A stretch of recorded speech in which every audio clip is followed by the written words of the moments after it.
Hey, what's up guys? It's Diana here. I want to do a quick video, just more of like a little entree chat kind of video. And today I'm going to be talking about eventually you need to buy a camera. So I'm getting a lot more questions on the channel about people just like, is this camera better than this camera? Should I get this one? Or what about this one? I see you use the G85. Is this better? Oh, you have the G7 now. Wow, I just wanted to check that out. It's just like all those questions, and I get it. I really, really do. And I empathize with you. And I'm sure you're watching a lot of YouTube videos and you got playlists set up, checking this one out and this channel and what did they say? And I really trust, what Casey Neistat says and he says this, or, any other famous YouTuber out there. But here's the thing, at the end of the day, you kind of have to make those decisions for yourself. And it's better to buy something and to start creating than to not buy anything. And so like this is like the Canon ELPH 160, a little power shot camera.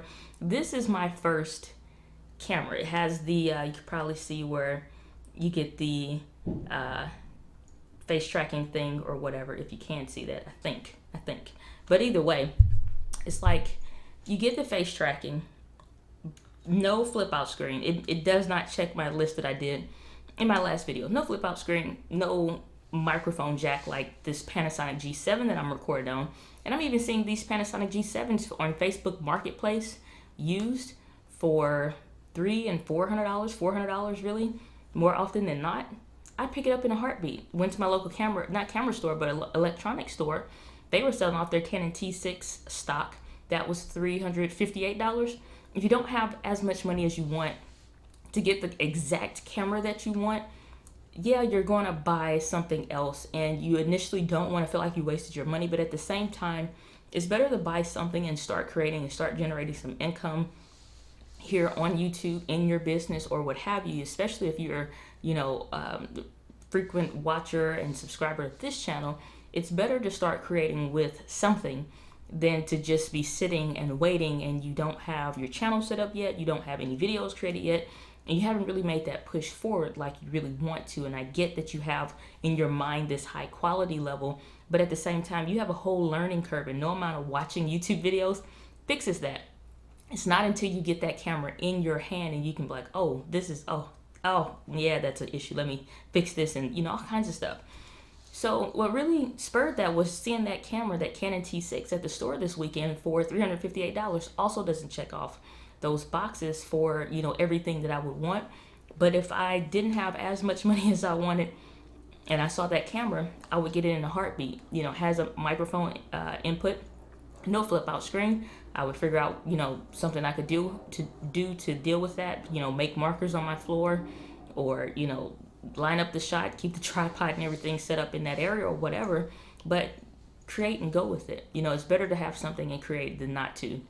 And if you do have, endless playlists, and, you can look at your watch history and see just every kind of video out there that you've watched. It's no amount of watching YouTube videos that really solidifies the buy for you until you get that camera in your hand. So I would encourage you to check out one video. It's by DSLR Guide, and I'm gonna put that up there. And he uses a Canon T4i, I believe. And it's just like all kinds of things wrong with it. But at the same time, look at the kind of content that he's created and developed and bumped up his skill, just having even a worse camera and learning stuff like with what he has. And I have the Panasonic G7 now, and I'm still learning stuff on the G85.